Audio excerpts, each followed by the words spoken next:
আসসালামু আলাইকুম রহমতুল্লাহি ওয়া বারাকাতুহু। প্রিয় দর্শক, আশা করি আপনারা সকলে সবাই ভালো আছেন।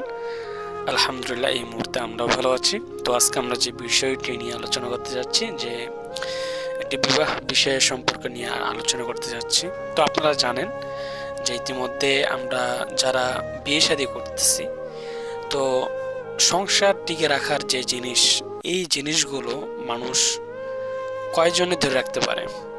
কেউ প্রেম করে বিয়ে করছেন, কেউ গার্জিয়ানের মতামত অনুযায়ী বিয়ে শাদী করতেছেন, কেউ কাজে অফিসে বিয়ে করতেছেন, কেউ ধুমধাম সবাইকে জানিয়ে বিয়ে করতে চাচ্ছেন।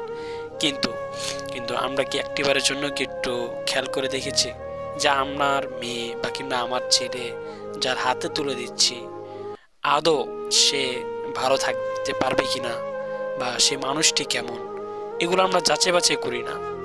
তো আমাদের উচিত যে আমাদের ছেলে মেয়েকে আমরা যেখানে বিয়ে শাদী দিই না কেন, যদি আমার মেয়ে হয়ে থাকে তাহলে আমি ছেলেকে ভালোভাবে দেখবো যে ছেলে কেমন। কিন্তু আমরা ম্যাক্সিমাম মানুষগুলো টাকা পয়সা দেখে আমরা বিয়ে শাদী দিয়ে থাকি। কিন্তু টাকা পয়সা থাকলেই কি যে সুখ শান্তি পাওয়া যায়, এমনটা নয়।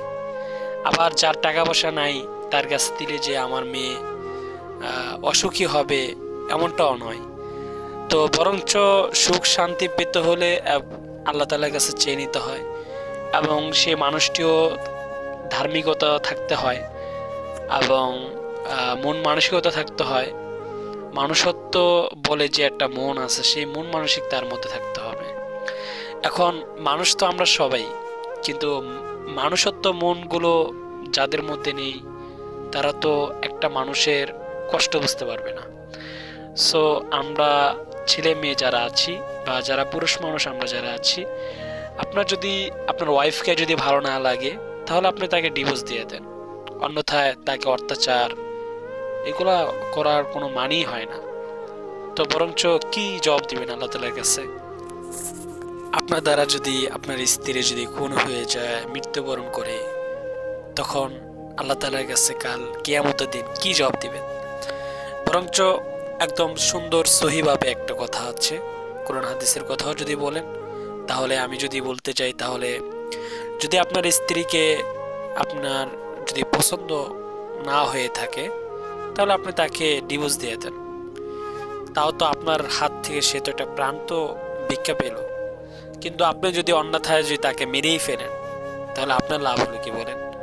আপনি কেন আপনার সারা জীবনের জন্য আপনার নিজেকে দায়ী করবেন?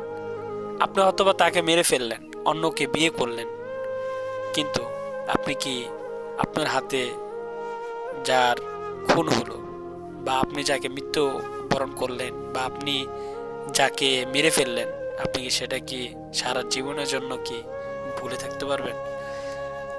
তো আমি আর কথা বাড়াচ্ছি না, বাকিটা আপনারা যারা ভিডিও স্ক্রিনে যে যাদেরকে দেখতে পাচ্ছেন, আপনারা তা আপনাদের মতো করে আপনারা কমেন্ট বক্সে আপনাদের মন্তব্যটি জানিয়ে দিতে পারেন।